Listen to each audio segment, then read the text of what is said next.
to the place in the middle of the sun. And we'll sing this song, sing it one by one. Hey, Love Tribe. What's going on, guys? Thanks for tuning in to listen to today's show. We hope you're having a wonderful day wherever you're at. And we are just soaking up the sunshine here in Costa Rica. It's the middle of the dry season and it rained for 2 days. Yes. This is really bizarre. I was asking everyone, they're so weird. I don't remember the last time this happened.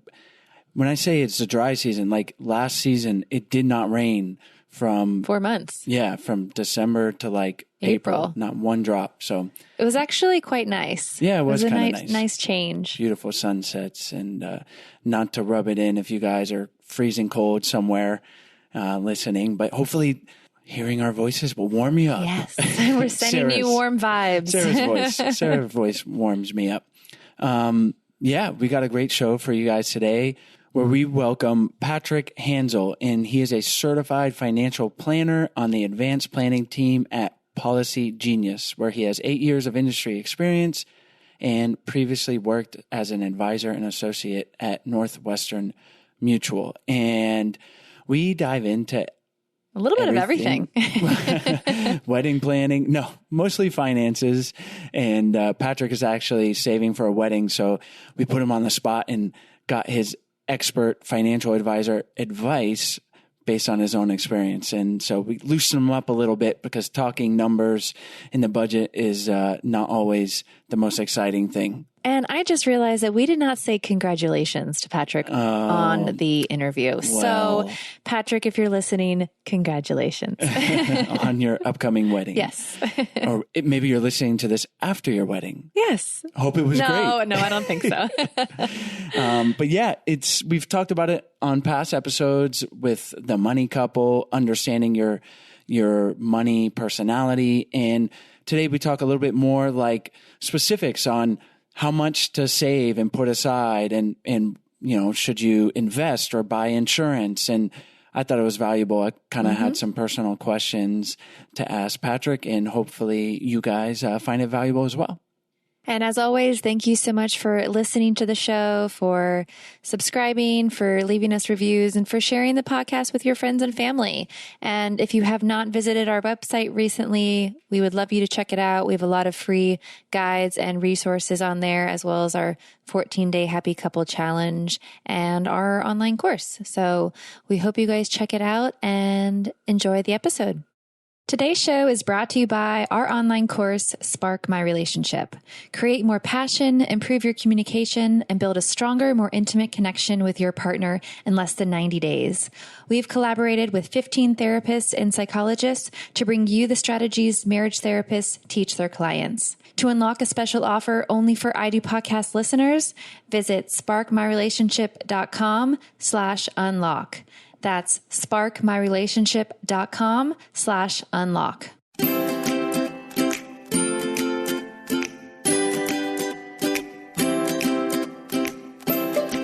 Hey, Patrick, thanks for joining us on the show today. Thanks for having me, guys.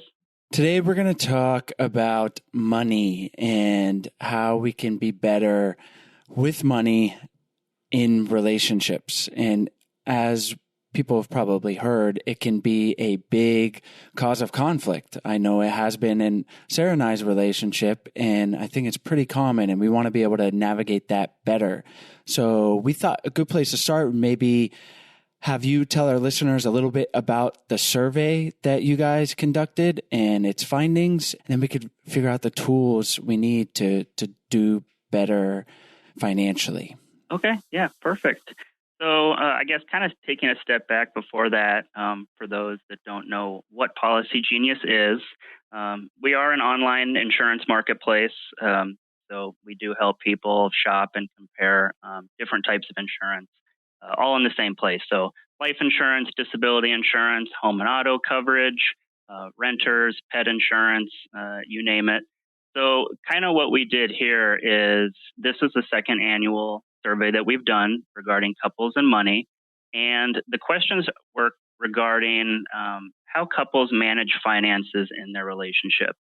So it asked questions like, What financial information do you and your partner know about each other? What do you not know about each other? How do you, or how would you be comfortable, or like how much would you be comfortable spending without telling your partner? Things of that nature. And discovered some pretty interesting things in the survey. Was there anything that surprised you guys, or you're like, yeah, that's pretty common that you see a lot? Yeah, so kind of the overarching findings is that people often don't know what's going on with their partner's finances. Every relationship is different, but this can often be a problem because, as the data shows, money problems can cause a significant amount of friction in relationships. So, like some of the details that I found pretty surprising, one of the stats is that 30% of people didn't know their partner's salary. To me, that it just seems like it comes up in like my personal conversations quite a bit. But like I said, every couple is different. So sometimes people aren't as open about these types of things. And as we know, openness and honesty is, those are keys to a healthy relationship. So finances do play a huge part of it. Has any couples shared with you why they are not sharing that information with their partner? Not really specifically, but I mean, I think it's pretty common. The same way that we hold other information from our partner, finances are really no different. The stat that I found super interesting in one of your findings was that 1 out of 5 partners feel that their other partner is financially irresponsible. And that can obviously cause a lot of friction in a relationship, especially if they view money differently.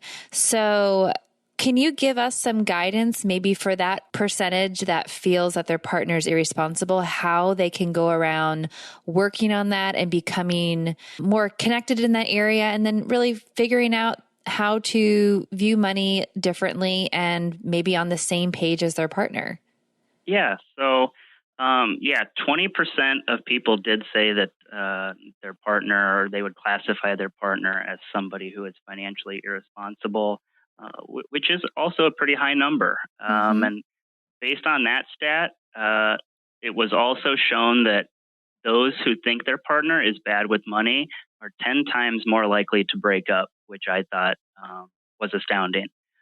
You never want one thing to be, the point of contention and the reason for a breakup. But as the data shows, this is a big pain point for a lot of people, and it can cause a higher likelihood of breaking up. So some things that they can do to kind of help out with this is maybe there's one partner who is a little more, financially responsible. But the key is to get together and to talk about this openly. So whether that's something small like starting out talking about building a budget together. This can usually be pretty non-invasive, and you can kind of be on each other's team here and hold each other accountable. So whether that's looking at your fixed expenses and then adding all those up and then setting a budget for discretionary spending on top of that. So maybe Monday through Friday, we're going to make sure we cook dinners at home. On the weekends, we can splurge a little bit and go out to eat. Maybe we won't do as much entertainment, maybe one show, a quarter or something like that, one big vacation a year. Those are all things that you can start out talking about together. And then that can build to further discussions like insurances and investing and just financial planning in general. So budgeting, we've talked about it in past episodes and related to finances. And Sarah and I have a budget. We put it together and then we never revisit it. We don't track. That's common. Yeah, it seems very common for us. And I would imagine other people out there. So as a financial planner, how can we do a better job of actually, because clearly we're not sticking to the budget because we don't even know what it is. After we're not tracking it. Like that's the key part of the budget. How can we be better at that? Yeah, I think the key there is just holding each other accountable. And this is a team effort. It's very similar to getting up in the morning and going for a workout. If you plan on doing it together, and one person wakes up and says, "Hey, we made a pact. We're doing this workout," and the other person doesn't really want to go, you may have to convince them a little bit, like, "Hey, we decided we're doing this. We need to stick to it. We do have our end goals in sight." And I understand it's always difficult. I mean, I'm in the industry. My personal finance is different than anybody else's, and it's hard to stick to a budget too. And so we do understand that, but it is just all about kind of some accountability and really kind of understanding that it is a team effort. What percentage do you recommend of income after expenses go to savings? Obviously, that's going to differ depending on the individual and the couple, but like, what's a good number to start with? So as far as like emergency savings, liquid savings, as an advisor, we do typically recommend anywhere from 3 to 6 months of fixed income or discretionary spending. We want to make sure that we do have that income covered for that short period of time. In the event that there's a job loss or there's an unexpected expense, we do want to make sure we have that short window taken care of. And then any more than that, your money is likely better utilized elsewhere. So whether that is putting additional money to your 401k or IRAs, or making sure all your insurances are up to date, you want to make your money work for you. So having more than that is usually excessive a little bit, but we do want to make sure we have that amount to cover anything short term.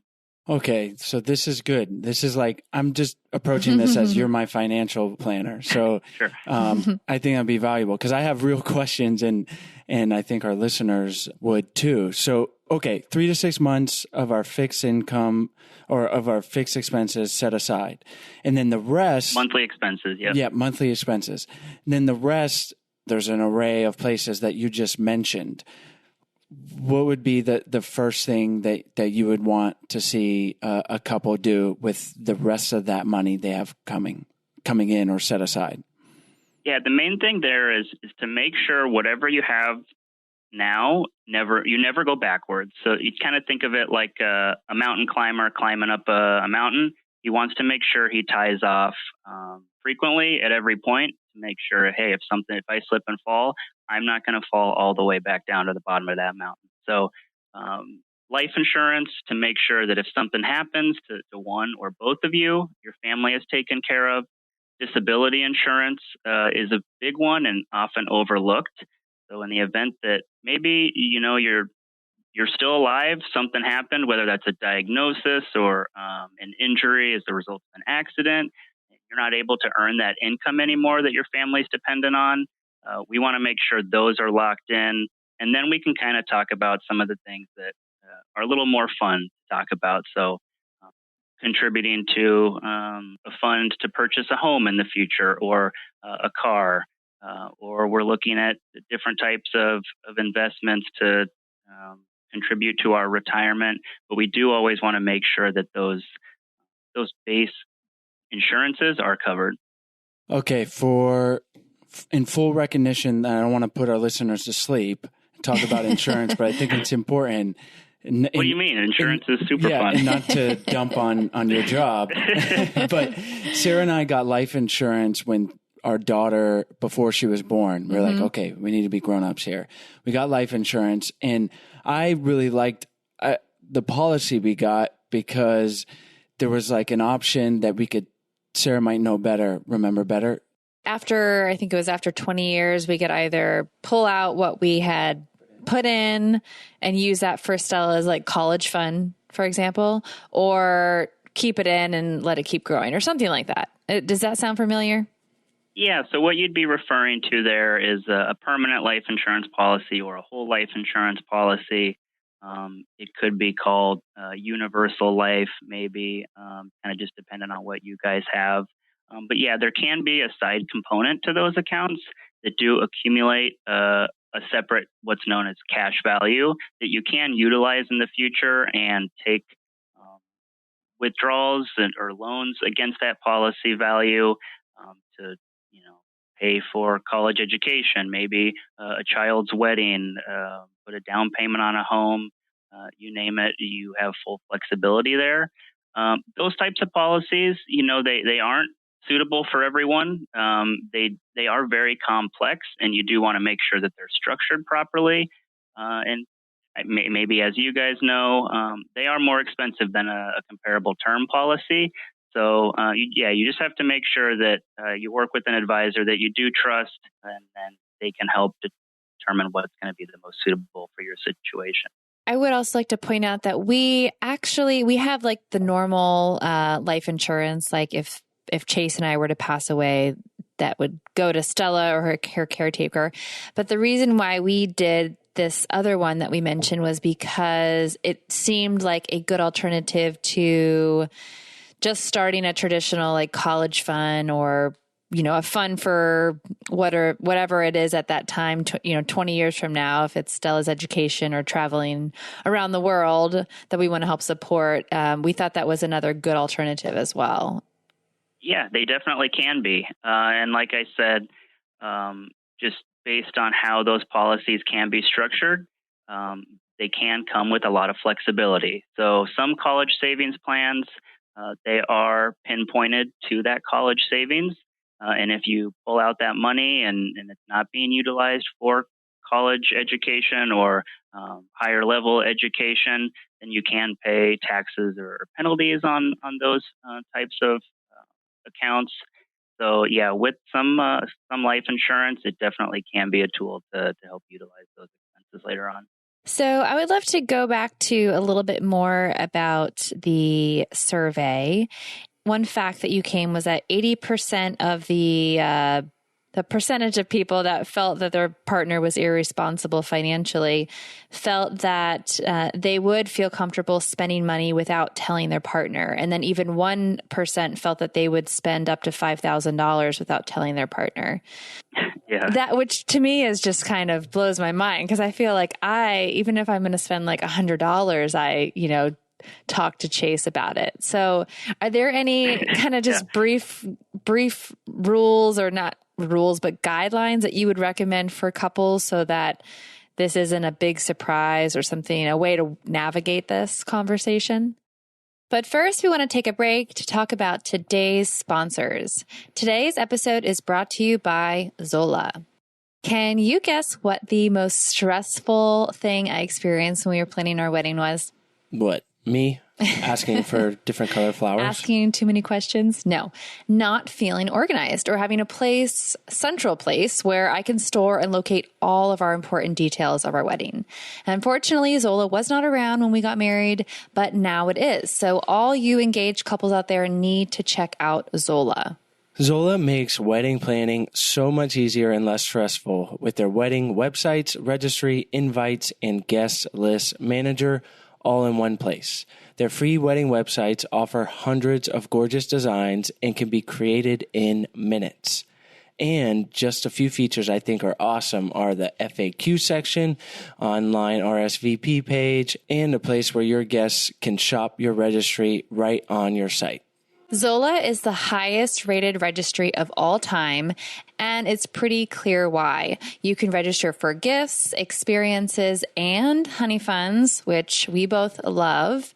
You can add gifts from other stores and sync existing registries.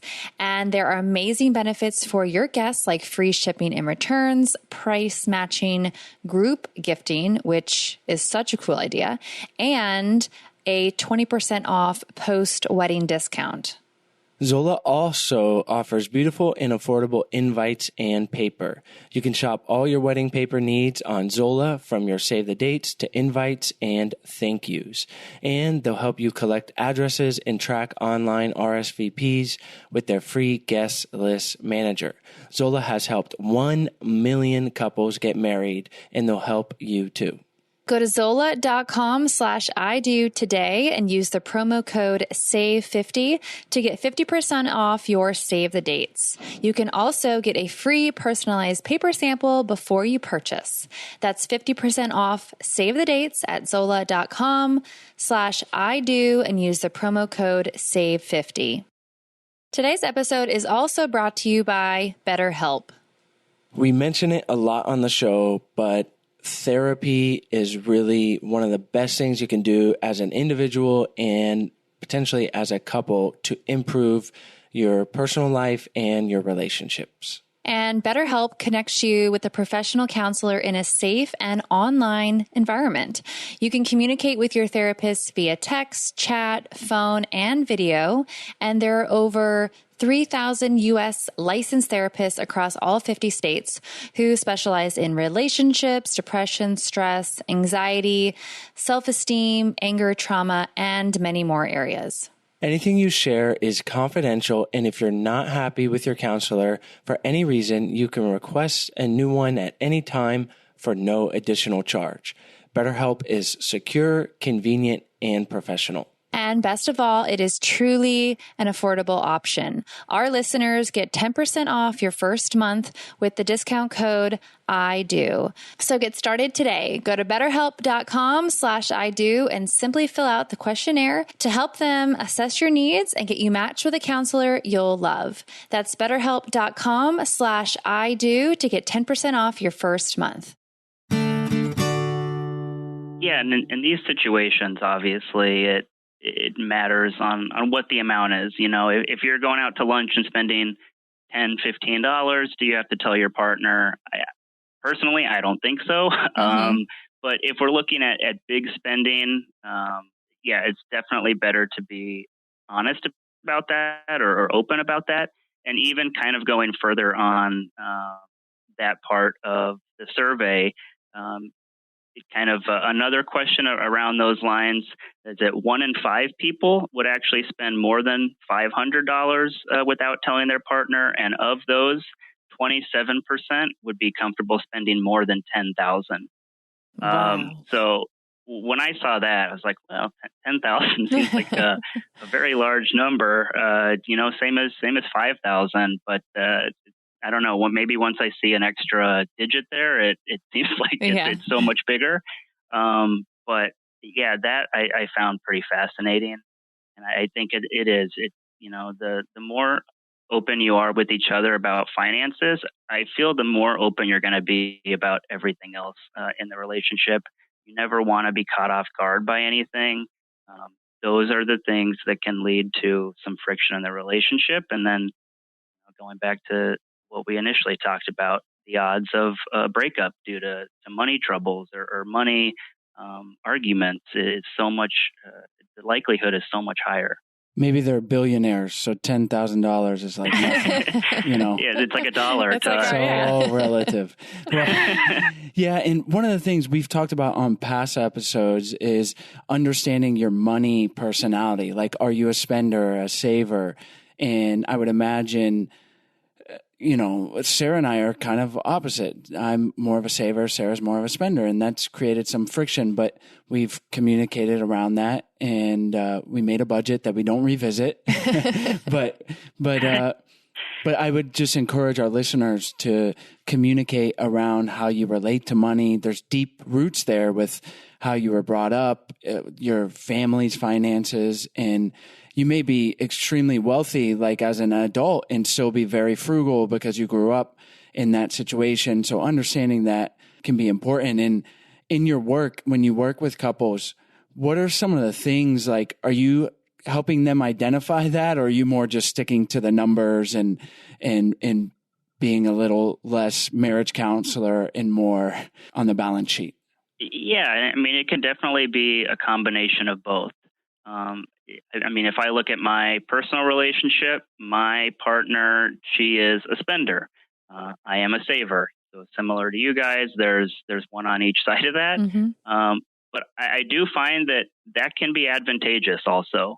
So, I'm good at helping set the budget and figure out, what we can and can't spend money on. We're also planning for a wedding later this year. So you know how expensive that can be.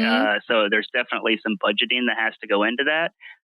But she's also great at helping me splurge a little bit when otherwise I would not have. So maybe that's, a great experience that we had together, maybe a vacation, something that I would have said, I'd rather just save my money and put that aside.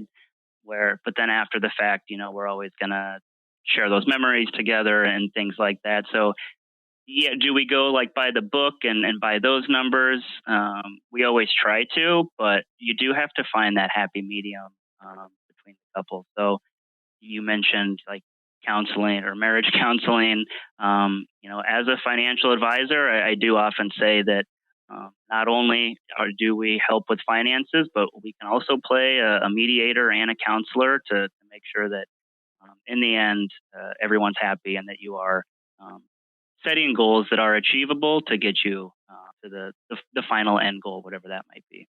It seems valuable to have that third party there because, like, if Sarah and I are having a discussion on, let's say, I think she goes out to eat too much and spending too much money, it's so loaded. Like, there's all of our personal history there, and I'm probably asking it in a loaded way and maybe an accusatory way. She might get defensive, whereas I feel like if you're with a third party, with a financial advisor to really like iron things out, obviously not just about going out to eat, but maybe like an entire budget, and a professional who has an education in dealing with that, it's going to just make it a lot more productive. Is that something you find? Like if you have couples come to you, are they like almost relieved to have you tell them what to do?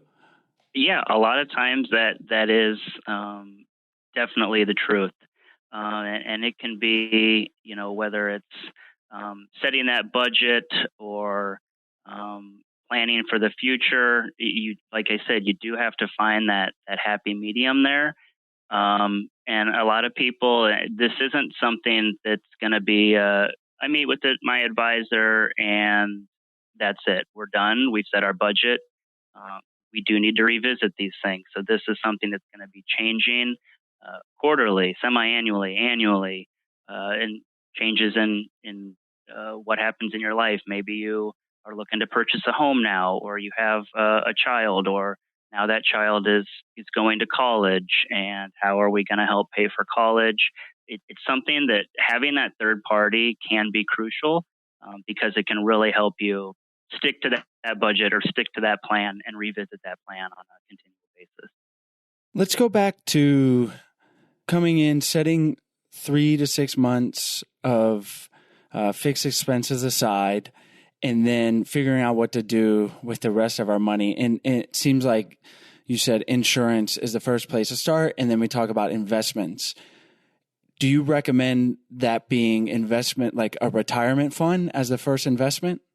I can't specifically give investment advice on behalf of Policygenius because we are licensed to do insurance currently.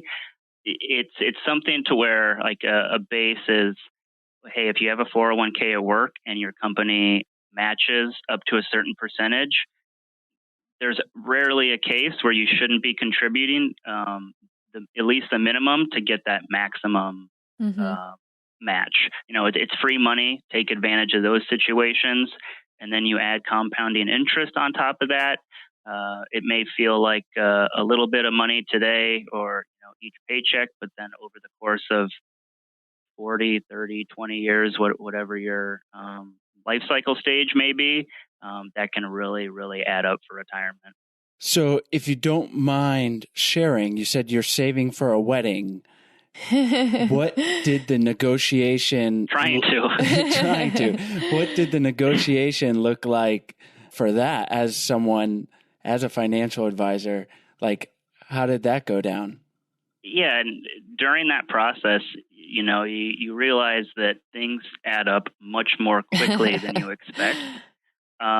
So some things that we've kind of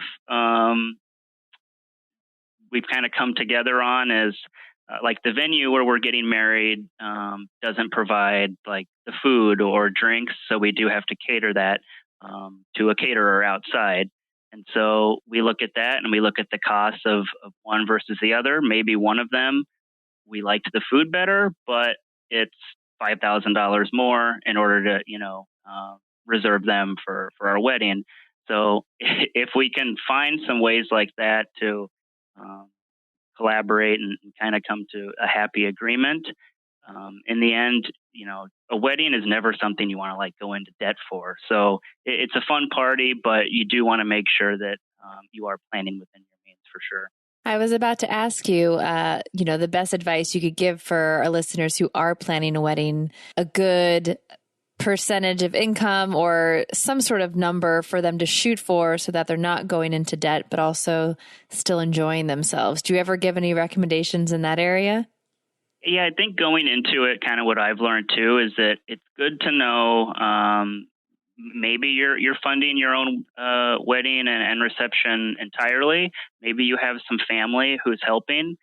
So it's good going into it to know how much funding you do have available. Maybe some parents are putting in a certain number, or they give you just a set number. Hey, this is what I'm going to contribute to your wedding.